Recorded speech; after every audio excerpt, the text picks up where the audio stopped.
নমস্কার, অনেক অনেক স্বাগত আমাদের চ্যানেলে। আমি রেশমি। এটা আমার জীবনের ঘটে যাওয়া সত্য ঘটনা। চলুন গল্পটা শুরু করি। বৌমা, একটু চ্যাপা শুটকির ভর্তা করো তো। মা, দুপুরে রান্না হয়ে গেছে, রাতে করে দেবো। আমার শরীরটা খুব খারাপ লাগছে। তোমার শরীর কবে ভালো থাকে বলো তো?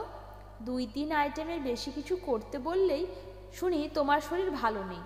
আমাদের সময় আমরা কাজের জন্য ঠিকমতো খাওয়ার সময় পেতাম না। সকালের নাস্তা খেতাম দুপুরে, দুপুরের খাবার বিকেলে, আর রাতের খাবার সেই দুপুর রাতে। এত আরামে থাকো, তারপরে তোমার কষ্টের শেষ নাই বলেই আমার শাশুড়ি মা দমাদম পা ফেলে নিজের রুমে গিয়ে কাউকে ফোন করে আমার নামে যা নয় তাই বলতে লাগলেন। আমি একটি দীর্ঘশ্বাস ফেলে রান্নাঘরে ঢুকে গেলাম। এই যে মা বলল আমাকে বেশি কিছু রান্না করতে, বললে আমি করি না, এই রকম আরও অনেক দোষ আছে আমার। অথচ সেই দোষগুলোর কিছুই আমি করি না। রান্না করার আগে মা বলে দেন এটা এটা রান্না করো, আর মাঝে মাঝে রান্না শেষ করে বের হলেই ওনার অন্য কিছু রান্নার কথা মনে হয়। আমি কখনোই কিছু বলি না, চুপচাপ সেই কাজ করে ফেলি। কোনো এক অজানা কারণে মা আবার কোনো কাজই পছন্দ করেন না। আবার যদি বলি মা আপনি দেখিয়ে দেন তাহলে সেই মতো করব, তাহলেও সমস্যা, উনি দেখাবেন না। বলেন কেন, তোমার মা তোমাকে 22 বছর পর্যন্ত কি শিখিয়েছে? আমার বিয়ে হয়েছে 2 বছর। আমার বিয়ের 4 দিন পর থেকে পুরো বাসার সকল কাজের দায়িত্ব আমার কাঁধে চলে আসছে। রমেন আমাকে বলে দিয়েছে আমার মা কোনো কাজ করবে না, তুমি পারলে করবে, না পারলে ফেলে রাখবে। আমি পারলেও করি, না পারলেও করি। তারপরে আমার দোষের কোনো শেষ নাই। সেই সব দোষ আমার মা আমাকে বলেন না, উনার ছেলেকে আমার পিছনে বলেন, আর উনার ছেলে তাই নিয়ে আমার সাথে অশান্তি করে। আমি অবাক হয়ে দেখি কিভাবে একজন মানুষ অবলীলায় আরেকজনের নামে মিথ্যা কথা বলেন। আমি যতই রমেনকে বলি আমি এই কাজ করি নাই, কিছুতেই সে আমার কথা বিশ্বাস করে না। এমন না যে আমার প্রেমের বিয়ে, আমার শাশুড়ি মা নিজে আমাকে পছন্দ করে এনেছেন, তারপরেও কেন এমন আমি বুঝি না। আজকে সকাল থেকেই জ্বর জ্বর লাগছে, তাই বলেছিলাম ভর্তাটা রাতে করি, তাতেও এত কথা শুনতে হলো। শুটকি টালতে টালতে মাথাটা ঘোরাতে লাগলো, চারপাশে সব অন্ধকার হয়ে আসলো, কিছুতেই আর দাঁড়াতে পারছি না। বাথরুম পেয়ে গেল সাথে সাথে। আমি উনুন থেকে তাওয়া নামিয়ে রেখে বাথরুমের দিকে দৌড়ে গেলাম। কোনো মতে ফ্রেশ হয়ে দাঁড়াতেই আর পারলাম না, দড়াম করে বাথরুমে পড়ে গেলাম। গলা দিয়ে শুরু একটা চিৎকার বের হয়ে আসলো। ঠিক কত সময় পরে জ্ঞান আসলো বুঝতে পারলাম না। জ্ঞান ফিরে দেখি রমেন আমার পাশে বসে আছে। মা একটু দূরে দাঁড়িয়ে আছে রাগি রাগি মুখ করে। এটা অবশ্য নতুন না, বিয়ের পর থেকেই আমার শরীর খারাপ হলে মার মেজাজ খারাপ হয়ে যায়, তাই এখন আর শরীর খারাপ লাগলে কাউকে বলি না। আর বলেও কি হবে, শরীর খারাপ থাকলেও সব কাজ আমাকেই করতে হয়। শুধু শুধু বলে মায়ের মেজাজ খারাপ করার আমার কি দরকার?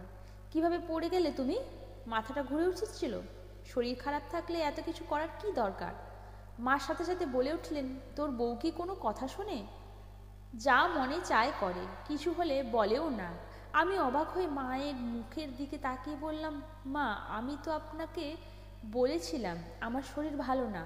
কি বললে? কখন বলেছো? তুমি বলতে চাচ্ছ আমি ইচ্ছে করে চেয়েছি তুমি পড়ে যাও? আমি তো সে কথা একবারও বলিনি মা। আমি বলেছি আপনাকে আমার শরীরটা ভালো নেই। মা আরও কিছু বলতে যাচ্ছিলেন, রমেন তার আগেই মাকে থামিয়ে দিয়ে বলল, মা মনে হয় শুনতে পায় নাই। যাক, যা হবার হয়ে গেছে। আমি উঠে বসতে যাব সেই সময় বুঝতে পারলাম ডান পা নাড়াতে পারছি না। ব্যথায় আমি কুঁকড়ে গেলাম। রমেন পাটা ভালো করে দেখে বলল, রেশমি পা তো ফুলে গেছে, মনে হয় মচকে গেছে। দাঁড়াও আমি পায়ে জলপট্টি বেঁধে দিচ্ছি। কিন্তু ক্রমশই আমার ব্যথা বাড়তে লাগলো। একসময় আমি অসহ্য হয়ে গেলাম। সন্ধ্যার সময় রমেন খুব বিরক্ত হয়ে বলল, চলো একটা এক্সরে করে দেখি। যা অবস্থা পাটা ভেঙে গেছে নাকি কে জানে। এক্সরে করে ডাক্তারকে দেখানোর পর ডাক্তার বলল প্লাস্টার করতে হবে। পা ভেঙে গেছে ওনার, 1 মাস প্লাস্টার রাখতে হবে, 1 মাস পরে আসবেন, আর ব্যথা কমানোর ওষুধ দিলেন। প্লাস্টার করে বাসায় চলে আসলাম। আমার হাঁটা চলা একদম বন্ধ। পরের দিন ব্যথা একটু কমার পরেই আমি চিন্তায় পড়লাম ঘরের কাজ কে করবে। আমার শ্বশুর সকালবেলায় নাস্তা না খেয়েই অফিসে চলে গেলেন। রমেন নিচ থেকে পাউরুটি নিয়ে আসলো, আমরা তাই দিয়ে নাস্তা খেলাম। রমেন ফ্রিজ দেখে বলল, রান্না করা লাগবে না, যা আছে তাই দিয়ে দুপুরে হবে।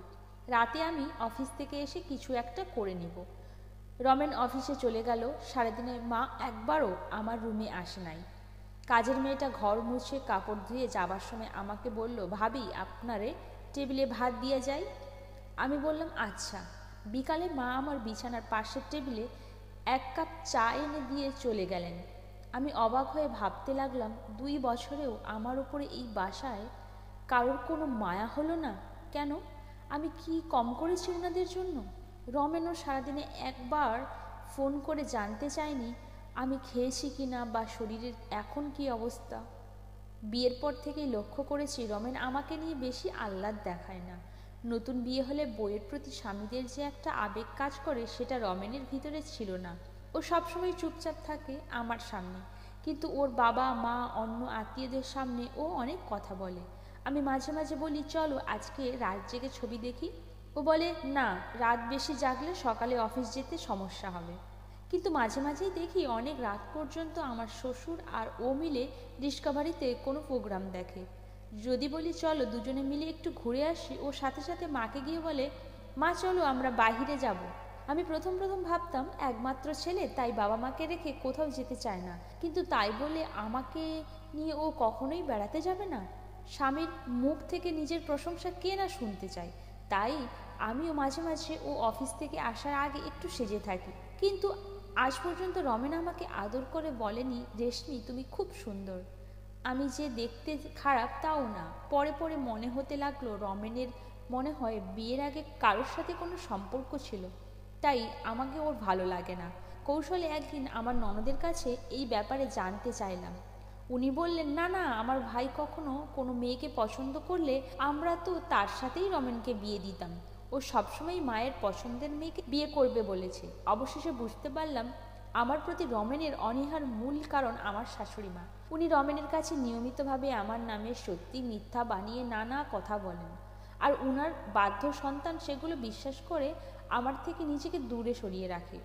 রাতে শুধু ডিম ভাজি আর ডাল দিয়ে ভাত খেলো সবাই, অথচ আমি ভালো থাকতে এ খাবার উনারা কোনোভাবেই খেতে পারতেন না। এইভাবেই 2 দিন কেটে গেল। 3 দিনের দিন সকালে মায়ের সে কি চিৎকার, আমি পারবো না তোমাদের এসব কাজ করতে। পা ভেঙেছে তো কি হয়েছে, সারাদিন বিছানায় শুয়ে বসে থাকতে হবে? আস্তে আস্তে উঠে এটা সেটা করা যায় না? আমি কি তোর বইয়ের চাকর যে রান্না করে তোর বইয়ের সামনে খাবার দিয়ে আসতে হবে? আমি পারবো না বলে দিলাম। কিছুক্ষণ পরেই রমেন আমার কাছে এসে বলল, রেশমি যে কয়দিন তোমার পা ভালো না হচ্ছে তুমি তোমার বাবার বাড়ি গিয়ে থাকো। রমেনের কথা শুনে আমি হতভম্ব হয়ে গেলাম। এই 2 বছরে যতই খারাপ লাগুক আমি চিৎকার করে রমেনের সাথে কখনো কথা বলি নাই। ওকে বোঝাতে চেষ্টা করেছি আমার কথাগুলো, কিন্তু আজকে আর নিজেকে ধরে রাখতে পারলাম না। আমি চিৎকার করে রমেনকে বললাম, কেন রমেন, আমি অসুস্থ হলে আমাকে আমার বাবার বাড়ি চলে যেতে হবে কেন? কয়দিন আগে যে আমার মা অসুস্থ হলেন সেই সময় তো মার সেবা করার জন্য তোমরা আমাকে আমার মায়ের কাছে গিয়ে থাকতে দাওনি। মা আমাকে বলেছে তোমার মাকে সেবা করতে যাবে আর আমাকে দেখবে কে? আমি আমার মায়ের সেবা করতে যেতে পারবো না? তাহলে এখন আমি কিভাবে মায়ের সেবা নিতে যাব? এই 2 বছর আমি সব রকমভাবে তোমাদের সাথে মেশার চেষ্টা করে আসছি, কিন্তু কোনোভাবেই তোমরা আমাকে আপন ভাবতে পারছো না। মানুষ নিজেদের বাসায় কুকুর বিড়াল পুষলেও তো মায়া হয়। ওরা অসুস্থ হলে ওদের খেয়াল করে। আমি কি কুকুর বিড়ালেরও অধম রমেন? আমি অসুস্থ হলে কখনোই মা সেটা মেনে নিতে চায় না। এমনকি তুমি নিজেও বিরক্ত হও। তোমার বোনের সামান্য মাথা ব্যথা হলে মা তোমাকে নিয়ে দৌড়ে দেখতে চলে যায়, আর আমি গায়ে জ্বর নিয়ে রান্না বান্না থেকে শুরু করে সব করি, তাতে তোমাদের কিছুই যায় আসে না। এখন আমার পা ভেঙে গেছে, আমি একেবারেই চলতে পারি না। তোমাদের কাজ আমি করতে পারি না, তাই আমাকে এখন আর তোমাদের বাসায় রাখবে না। আমাকে ভালো হবার জন্য আমার মায়ের কাছে যেতে হবে, ভালো হয়ে এসে আবার তোমাদের সেবা করতে হবে। কেন রমেন, এমন কেন?